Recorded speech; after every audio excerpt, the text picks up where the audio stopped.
Goldorak, c'est le pionnier pour les gens de ma génération. C'est la première fois qu'on voyait un dessin animé japonais.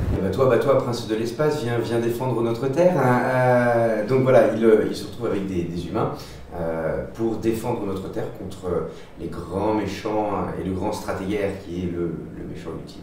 On le voyait depuis l'espace, il n'y avait pas trop d'interaction tout de suite l'un contre l'autre, mais non, il était assez charismatique. Mais ne t'inquiète pas, grand stratégaire, tu vas être bientôt débarrassé de Goldorak. C'est ton intérêt, car dans le cas contraire, c'est de toi que je me débarrasserai. N'oublie surtout pas cela. Et quand Goldorak est arrivé, ça fait un scandale. Les associations de parents d'élèves, toutes les ligues de vertu sont tombées dessus en disant mais c'est affreusement violent, c'est terrible, ils se bagarrent tout le temps, ils se tuent à coups de laser. C'était vraiment le truc qui allait abrutir toute une génération, qui allait former une génération de débiles. Bon bah on va bien finalement. Ça a révolutionné la télévision et je crois aussi les mentalités. C'était de la science-fiction pour les enfants, c'était un concept absolument nouveau pour l'époque. De temps en temps, je me refais des épisodes, ça m'arrive de les re-regarder, de réapprécier certains épisodes. Les tout premiers notamment, c'est ceux qui m'avaient vraiment accroché. Les Golgoth, ça me fascinait, c'était des vaisseaux qui se dépliaient, ça arrivait toujours sous forme d'une soucoupe volante assez classique pour l'époque, sauf que le machin se dépliait, il y avait des pattes qui sortaient, des cornes, une queue, ça devenait un monstre assez fabuleux. Donc quand t'es gamin, ce côté Transformers chez les Golgoth était fabuleux. À l'époque, comme j'étais vraiment jeune, il y avait beaucoup de valeurs qui se dégageaient de tout ça, et c'est vrai qu'on avait le héros par excellence, quoi. C'est vraiment le héros qui te fait te dire ouais, je vais être comme lui.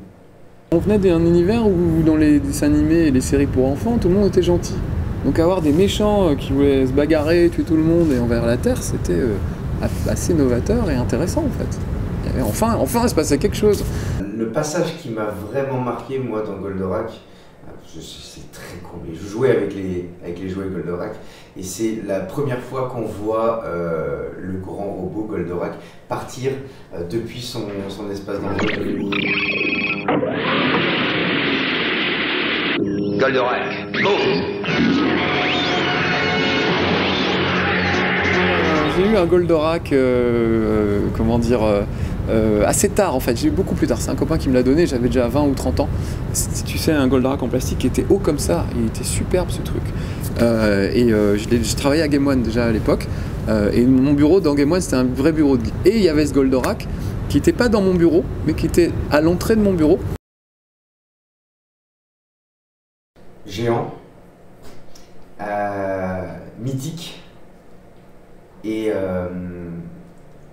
immanquable. Cornofulgure, Astéro H et Fulgure au point.